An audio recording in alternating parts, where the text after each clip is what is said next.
Welcome to the Drag Me to the Movies podcast. I'm Ned. And I'm Joe. In this episode, we're going to discuss Desperado from 1995, directed by Robert Rodriguez, who also directed From Dusk Till Dawn and Sin City, and stars Antonio Banderas, Salma Hayek, Joaquim del Amada. Sorry, that's a hard name for me to say.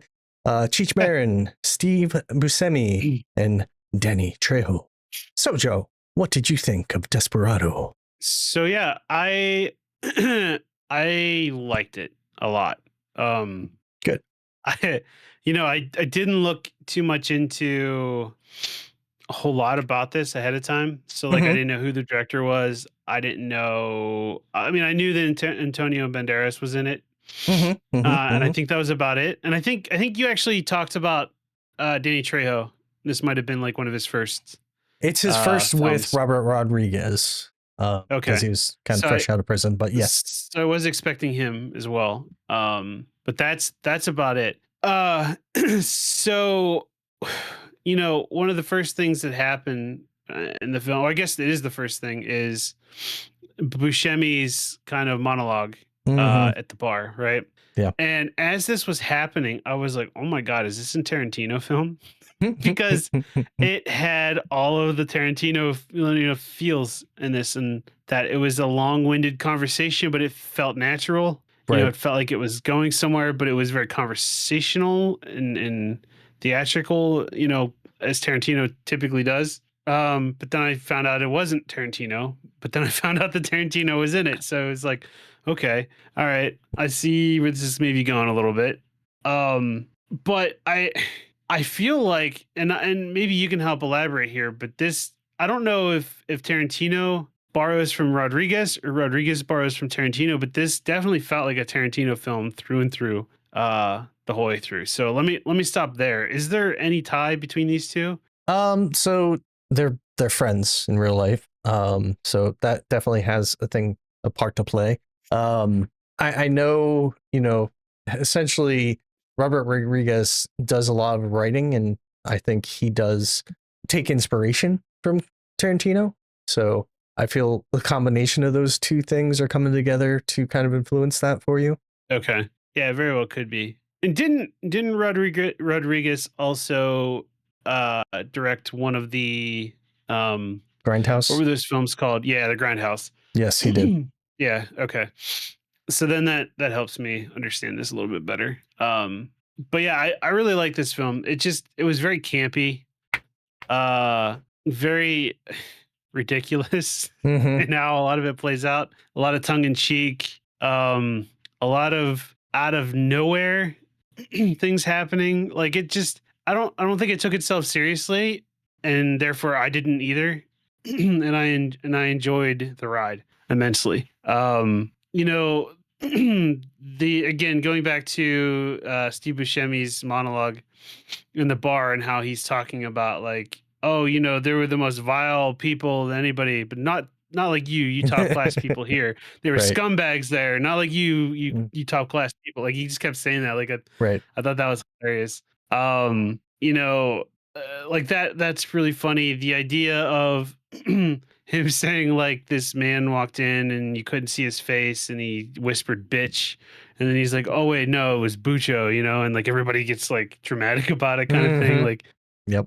Like that was pretty cool how they play that out. There's a lot of gunplay in this film.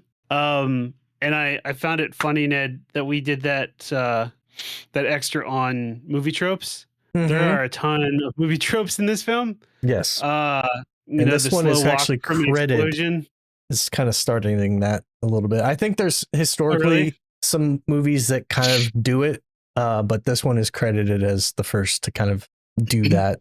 Yeah. Yeah. So there's the part where Antonio Banderas throws the grenades down and then slowly walks away with Salma Hayek with the explosion behind them, which grenades don't explode Unfazed. Like that. Right. Which there's a story behind that too.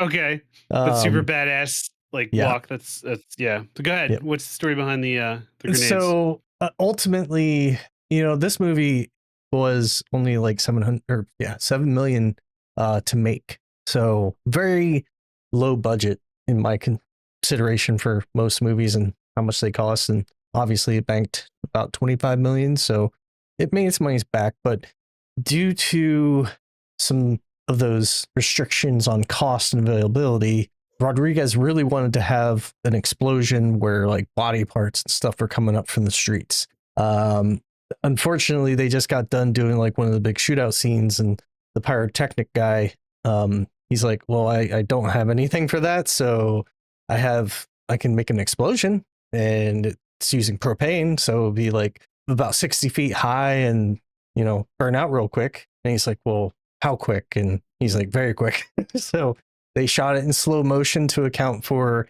the propane burning that quickly. And ultimately, they made the explosion that big because they didn't have anything else to throw up into the air. Mm. So, yeah. That's interesting.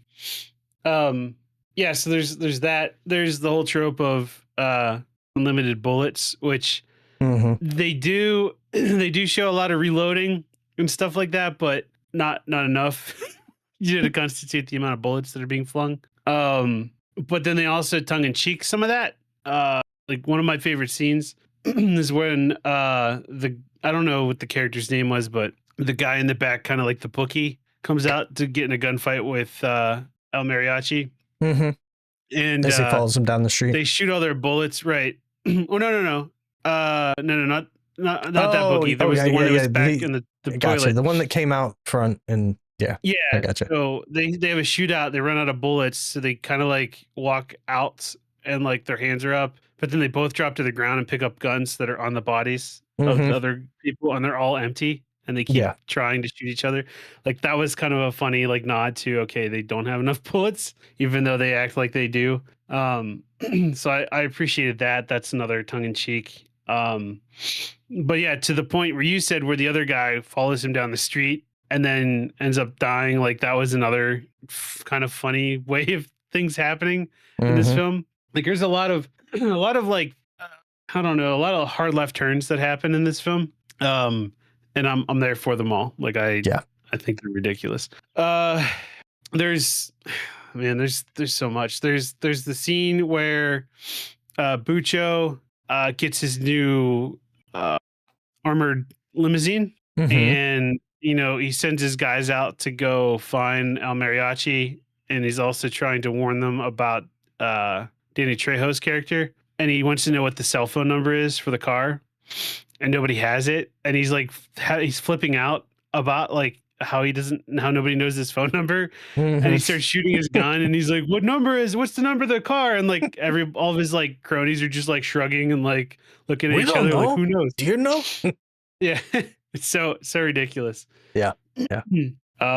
There's little things that didn't need to be in there that were just kind of funny and like a little awkward, where after the gunfight at the bar, and Bucho is there, and his cronies are like cleaning the place up, and there's like, I'm guessing they're American teens, walk into the bar, and he's like, "Don't you see that we're closed?" And then, like they run away. Like there's just ridiculousness throughout this. Yeah, I feel like he ended up doing a great job, especially like the one scene where he's like, "You see a guy with a gun?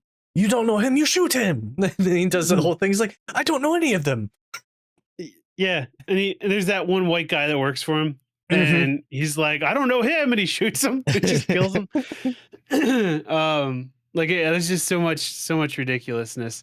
Like it's great because he, I think, did a great job of playing the antagonist that has a serious tone to him, but does funny things. And I really appreciate when someone can come in and have both of those things working for him. Right.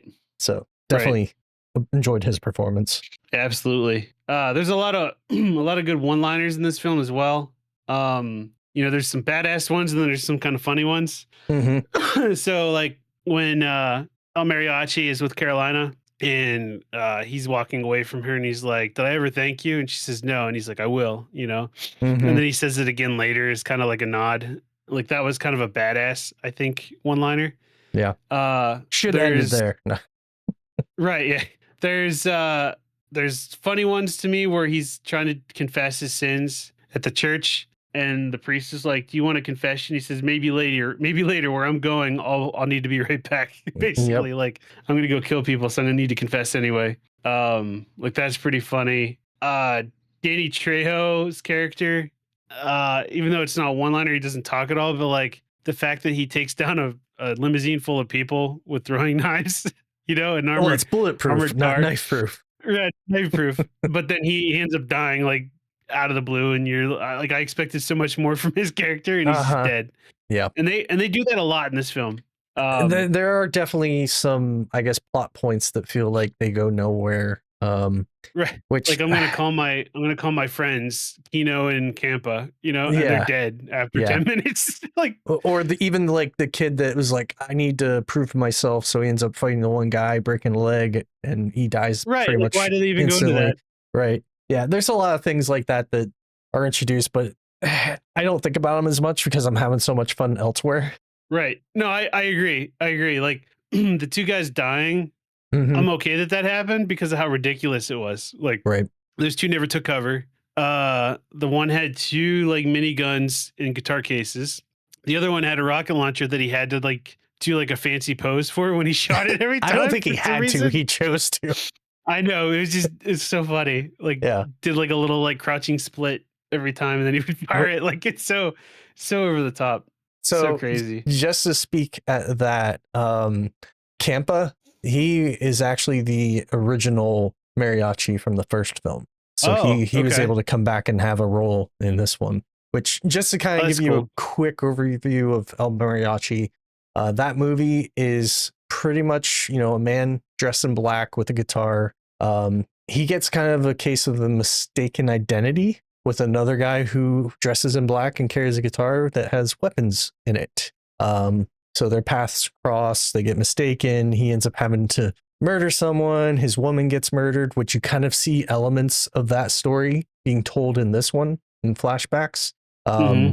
And then he ends the movie with the guitar full of weapons, which is where we pick up with Antonio Banderas's El Mariachi, who has taken the case and customized it to look like a guitar but have guns, which I thought was a nice touch too. Yeah, yeah. I thought that was kind of badass. Yeah, that's good call out. What else? What else? Selma Hayek. Being the bookstore owner, but also involved in the drugs side of Mm-hmm. it. Like that was an interesting take. Her, sewing him up and using a book to figure out how to do it, and like that was a pretty funny, little aside story there. Trying to think what else. Like I want to. There's just so much in this film. It almost to me, in a way. I know you're gonna hate this, and I'm saying this, but like it feels like it's almost like a Mexican soap opera in a way, in kind of the same way that Casa de Mi Padre tried to do it, No, but no, this did it better. Don't I'm no. not, but where I'm going is like they were both trying to do that soap opera type feel, right? In a Yeah, way, you could agree yeah. with me on that, right? I know you hate I that I brought up Casa de guess Mi Padre, but I do. uh, they're different films. I'm not comparing them other than just that it's almost like a soap opera Yeah. type feel. And where I'm going with that too is like there's a lot of twists and turns and that are like dramatic Mm-hmm. and they don't necessarily pay off. They're just dramatic for the sake of being dramatic. For instance, Bucho being El Mariachi's brother. Like they mention that for a minute and then next thing you know, Bucho's dead. Like they don't touch on it ever again after that. You know what I Well, mean? he's dead. Like well, I know, but I mean, like, it's just like, oh, your father's little guitarista and dead. Uh-huh. He's dead. Like, it's over. You know what I Right. mean? Like, just like little things like that, like little Bucho. With was it the Cambodians or what was the other group that was Uh, with him? I don't remember, but yeah. like that whole story arc didn't really go to anywhere other than Danny Trejo was out there menacing people as well. Mm-hmm. Um, to your point about like the younger brother getting his leg broken and being able to do a roundhouse kick that kills a guy, knocks the guy out one kick rather than the other guy punching and kicking him over and over and over again. Like Right. that didn't really go anywhere. But they were all kind of like little fun. side stories that were entertaining at the time, just didn't really pay off anywhere. Yeah. But yeah, so that's what I'll talk. I mean, that's as far as I'll go with the story and far as that goes. The acting in this is good enough. For what it is. Like I think Antonio Banderas does a good job at being both serious and tongue in cheek, Hmm. and he handles that well. Steve Buscemi, Oh my, he's he's he's so kind of good. himself. Yeah. You know what I mean? I Well, love actually, his character's named him. Buscemi. Oh, that's funny. Yeah. I just noticed that. Like he wrote the character and just, never, he's like, he cast him in it. He knew he was going to be it. So he just named him that. That's He's funny. like, it I works. didn't notice that. Hmm. Cheech Marin's fine as a bartender. That was fine. Like you said, is it Hakeem Del Almeida? I don't know how I said his name right, Al but Bucho. Media. Yeah. Yeah, he did a fantastic job being like the unhinged, drug cartel owner. Mm-hmm. Thought that Yep. was well done. Tarantino did his little thing he does for 5 minutes. Yeah. That's fine. Hey, yeah. I mean, yeah. Yep. Selma Hayek plays a good damsel in distress, but also kind of a badass. Mm-hmm. And easy on the eyes. I'll say it. Yep. So yeah, I think the casting was fine. And Danny Trejo, can't pass him up. Very Yeah. menacing as Yep. always. Yeah. So yeah, Agreed. so the actors are great. The music I think is good as well. Mhm. I I like that it's Mexican American in most places. It's Mexican most of the time, but there's some Mexican American to it as well in certain spots. Yes. I like the dream sequence where El Mariachi's playing a guitar and singing, and there's that whole thing. Like I thought that was pretty cool. And how he like walks down the bar and kicks that dude in the face to stop the bar fight from happening. Mm-hmm. Like that was a kind of a cool little nod to the music and everything. The whole storyline, again, not necessarily too much music, but him teaching that little kid how to play guitar and telling him to practice, even though he was getting his shit kicked in Right. throughout most of the movie. Like that was a good use of music as well in this film. So I thought that was well done as well. Yeah. Overall, I felt the Uh, music was excellent for this movie. Yeah. Yep. The cinematography I thought was done well enough too. Like I said, they used a lot of the tropes of, the slow-mo walk away, shit exploding. Mm-hmm. There's a lot of I would not say a lot, but there's a good bit of tight quarters where they have to record from different, perspectives.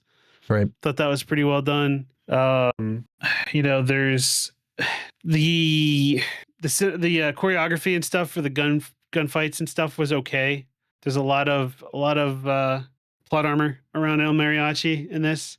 Oh yeah. Yeah. But I think it's fine, how it plays out. But yeah, I think overall as well, it's shot pretty well, and the story itself is pretty cohesive in that it kept my attention the whole time, and it made sense where it was going most of the time. So yeah, so Awesome.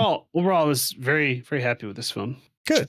And I think that's going to conclude everything I have to say. So if you have anything to add, now would be the time. Oh, I sure do. All right. So, the El Mariachi movie, I already touched upon that a little bit.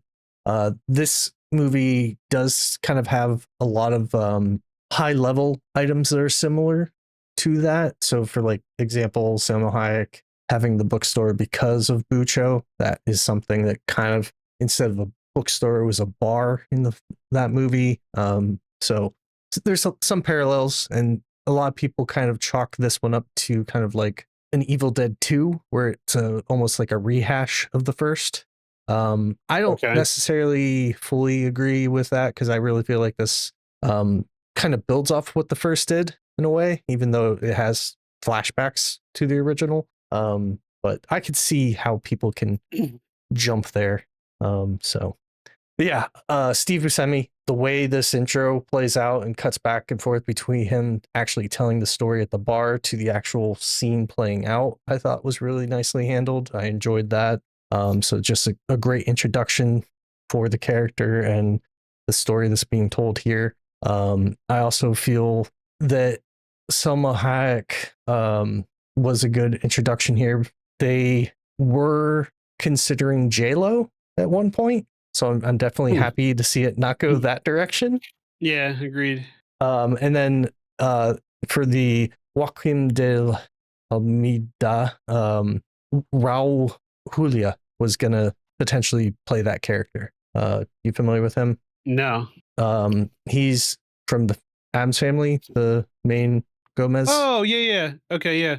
I think I would have loved to see what he would bring to that character, but overall, I'm very happy with the performance they did get in this one. But unfortunately, he had passed the year prior, so sad. The other thing, this would have gotten an NC-17 rating, but they did make cuts to get it down to an R, mostly from a lot of the blood and stuff, which you still see plenty of that in here. I feel like what they ended up cutting just made it tighter and more cohesive. And then I already mentioned that it had a $7 million budget, but I really I don't see or think of this as a low budget film because it has kind of a blockbuster feel to it to me. It does, even though it was 7 million. So kudos for being able to pull that off. The other things, I guess using a cigarette to cauterize a wound, I'm not sure how effective that is. Right. I also question, prior to that scene, he's dragging his arm across the wall and you're seeing all the blood. I was like, that's going to get infected. That needs to be cleaned ASAP. I don't know. Have you, before I get into this, I think I'm going to have to admit it. But have you seen From Dusk Till Dawn? No.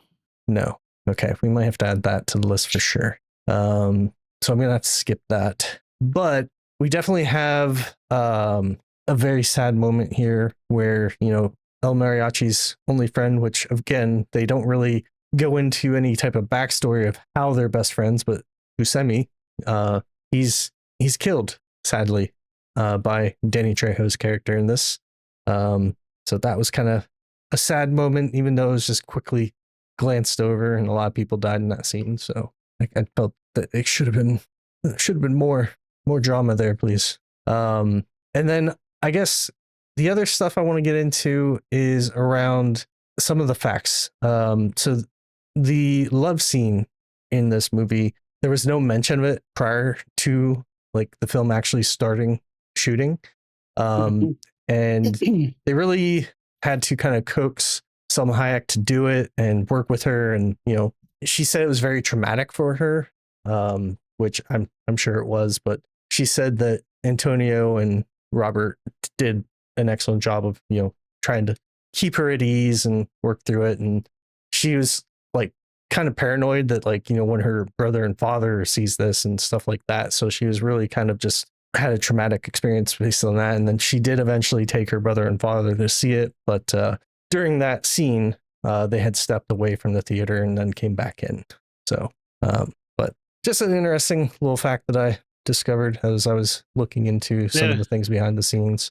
It's kind of a weird thing that you think that would be in the script already and be something known up front, but I guess it ended up working out in the long run. I also really appreciate one thing in this film, and it's the cool factor. There's a lot of really fun things in the shootouts that happen, him even shooting behind his back, or shooting as he's falling backwards across the buildings, or the one part where he kicks the guy up into the sky and follows up with shots, shoots him away from him. There's just a nice choreographed shootout scene in a lot of the spots here that I really appreciate. I don't know if you got that as well. Yeah. Good. Let's see. Is there anything else in my notes? I did find it funny that, Cheech is like, oh, so the bartender never gets killed. And he's like, right. No, he got it the worst. But yeah, I think that is pretty much all I had left. Do you have anything else you would like to add? No. Okay. I think I covered everything. Nice. But yeah, ultimately, I find this movie just to be a lot of fun and very cool. And for some of its flaws, I definitely ignore them because of how much fun I had with this. So at that, let's talk scores. What are you going to give it, Joe? I gave this one a 4 out of 5. Oh my. I really liked it. Oh my. Can you guess what I gave it? I'm guessing you gave it a 4.5 out of 5. Nope, I gave it a 4. out of 5. Oh man, We match. look at It's rare, but it happened, everybody. that. All right. Awesome. Is there anything more you want to add as a sign up for it? No, I think that's it. All right. I would like to know what we're gonna watch next, though. Yeah. So our next movie was one that someone I think brought up to you, and we're gonna give that a watch. You want to introduce it? I don't remember who brought it up. I think it was Lee. Oh, no, No. we're gonna watch Treasure Planet. That's what we're watching next. Yes, this is one I have not Yes. seen. And Yes, I've not seen it either. we're gonna have a guest join us who has seen it, and we'll go through it. We are gonna watch Treasure Planet. Yep. All right. Hooray! Well, that's gonna wrap up this episode. Be sure to check us out on Threads and Facebook at To The Movies Pod, and we're also on YouTube, which is our preferred location because that's where we can interact with you in the comments. And that's at The Movies Pod. So thank you for joining, Joe. Thank you for going along and watching Desperado. Yeah, thanks for dragging me to that gunfight. No problem, man. Bye, everybody. Well, bye-bye.